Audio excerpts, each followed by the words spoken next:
Shalom, Bapak Ibu Saudara yang terkasih di dalam Tuhan Yesus Kristus.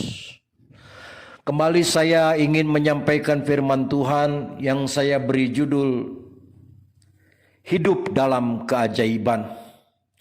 Firman Tuhannya saya ambil dari Matius pasal 14 ayat yang ke-29.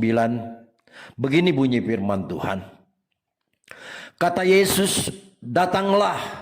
Maka Petrus turun dari perahu dan berjalan di atas air mendapatkan Yesus. Saudara, jalan di atas air jelas hal yang mustahil bisa dilakukan manusia. Namun suatu ketika Petrus sempat rasakan jalan di atas air, atau saya istilahkan hidup dalam keajaiban. Entah itu sebanyak 1 atau 2 atau 10 langkah. Tapi yang pasti dia pernah rasakan hal ajaib terjadi dalam hidupnya. Lalu apa saja contoh hal ajaib yang bisa terjadi atas hidup setiap kita? Misalnya saja saudara, kita sakit lalu berdoa atau didoakan. Dan anehnya kita bisa sembuh meski tanpa pertolongan obat atau siapapun. Misalnya lagi kita butuh sesuatu atau pertolongan, padahal tanpa meminta atau membicarakannya pada siapapun. Lalu secara ajaib Tuhan bukakan jalan dan kirimkan pertolongan. Atau misalnya lagi kita sedang dalam keadaan bahaya, lalu teriak dan berseru pada Tuhan, dan secara ajaib kita terselamatkan. Atau orang yang sudah mustahil disembuhkan atau bahkan sudah mati, lalu berdoa atau didoakan dan mendadak secara ajaib dia sembuh dan atau bangkit dari kematiannya. Atau lagi misalnya ketika semua jalan sudah tertutup dan tak ada lagi harapan lagi, atau bahkan sudah terlambat. Tapi anehnya secara ajaib Tuhan bisa bukakan jalan. Bahkan keterlambatan bisa Tuhan pakai untuk mendatangkan keajaiban yang lebih heran lagi. Lalu bagaimana agar keajaiban itu bisa terjadi atas hidup seseorang?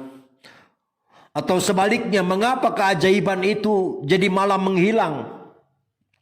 Atau tak lagi terjadi atas hidup seseorang?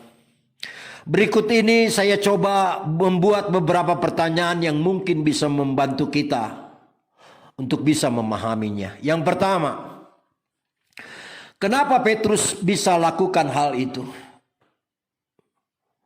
Karena Petrus memintanya, saudara.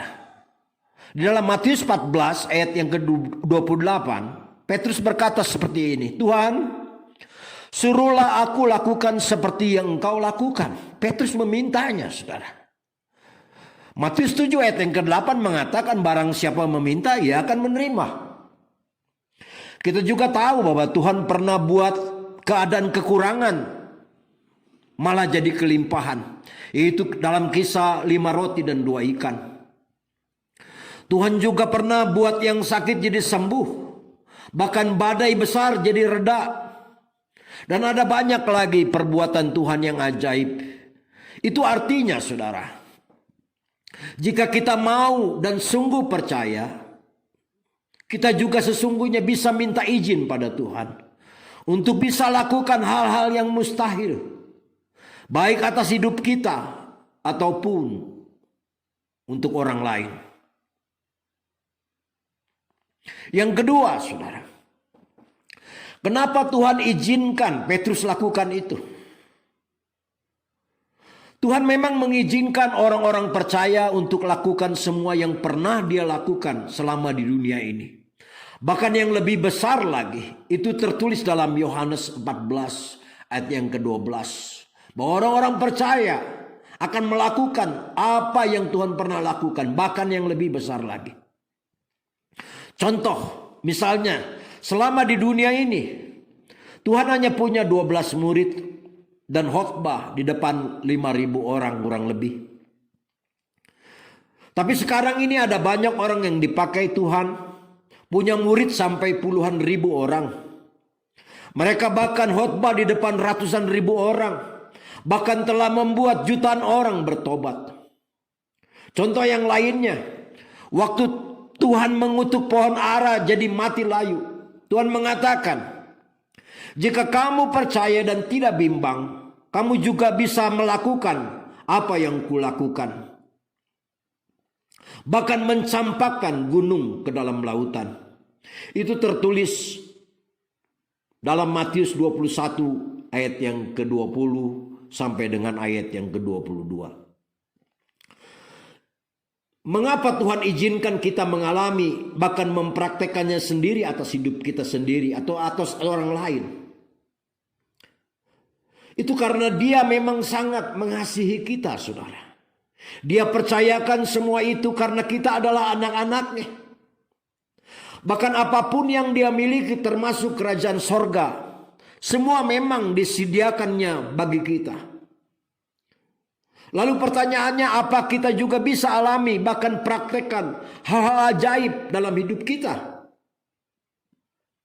Itu hanya kita sendiri yang bisa menjawabnya.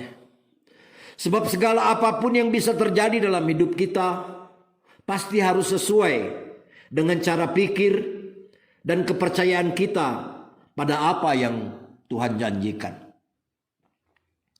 Lalu perkara yang ketiga, kenapa kemudian Petrus gagal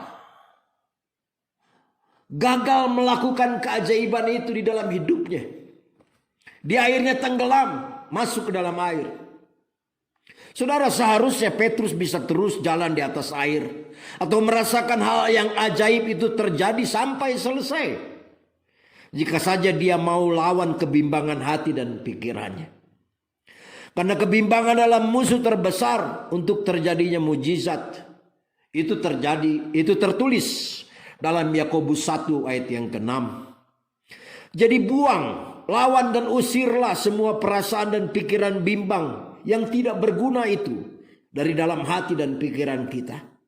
Karena sungguh tidak ada perkara yang mustahil bagi orang yang percaya. Markus 9 ayat yang ke-23. Jadi saudara yang dikasihi oleh Tuhan, jika Petrus pernah merasakan keajaiban terjadi dalam hidupnya, maka saya mau katakan, seperti Petrus pernah merasakannya, hal itu juga bisa terjadi dalam kehidupan setiap kita. Kita bisa merasakannya. Kalau Petrus bisa gagal, sebetulnya kita bisa untuk tidak gagal. Asal kita tetap yakin, kita tetap teguh, kita jangan mau dibimbang. Jadi saudara, mintalah kepada Tuhan supaya hal-hal ajaib terjadi dalam hidup kita. Saya tidak tahu hal-hal ajaib apa yang kita butuhkan sekarang ini. Apakah itu mengenai kebutuhan? Apakah mengenai kita sedang sakit?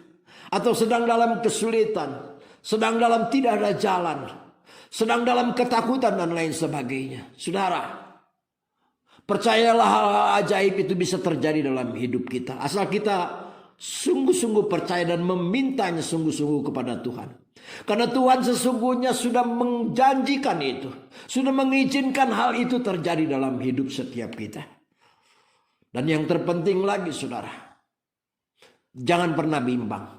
Jangan pernah ragu bahwa hal itu bisa terjadi. Dan hal itu bisa Tuhan lakukan dalam kehidupan setiap kita. Haleluya. Amin. Mari kita berdoa.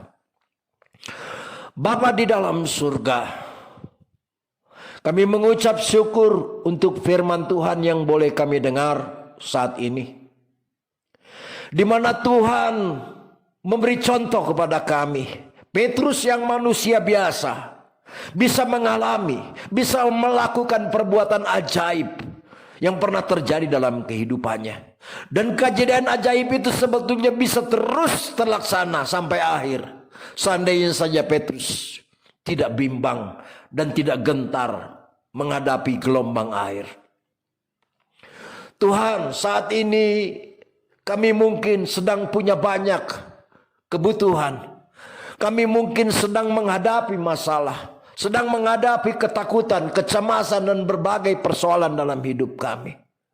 Tapi seperti Petrus pernah melihat keajaiban, seperti banyak orang percaya pernah merasakan keajaiban, pernah berjalan di atas keajaiban. Kami percaya ya Tuhan, kalau kami sungguh-sungguh yakin, kalau kami sungguh-sungguh memintanya, maka kejadian ajaib juga bisa terjadi dalam kehidupan setiap kami. Terima kasih, kami percaya firman-Mu dan kami tidak mau bimbang akan janji dan kuasa-Mu. Kami percaya Tuhan, keajaiban-Mu bisa terjadi juga dalam setiap persoalan kami, dalam kesulitan kami, dalam kekurangan kami. Dalam nama Tuhan Yesus, Allah bisa mendatangkan keajaiban, melepaskan, menolong dan memberkati setiap kami. Terima kasih Bapa, di dalam nama Tuhan Yesus kami sudah mohonkan dan kami percaya akan firman-Mu ini. Jadilah keajaiban dalam tiap-tiap kehidupan kami. Haleluya. Amin.